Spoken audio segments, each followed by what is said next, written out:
तो मैं आपसे कुछ मांग सकता हूं? सचमुच में? अब मैं मांगूंगा और आप मानेंगे नहीं तो? मानेंगे लेकिन अगर करेंगे नहीं तो? यार मैं तो बस ये कह रहा हूँ कि इतना सा वर्ड होता है क्यूरियोसिटी, और ये एक ऐसी अंडररेटेड सुपर पावर है ना, कि जिसके पास भी ये छोटी सी चीज़ है वो इतनी जल्दी ग्रो करेगा कि आप पूछो मत। यहाँ तक कि एक मामूली इंसान तक एक्स्ट्रॉर्डिनरी चीज़ें कर जाएगा कि कोई बात ही नहीं है।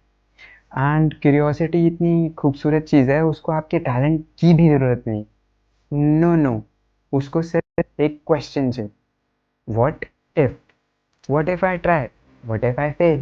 What if I learn something new?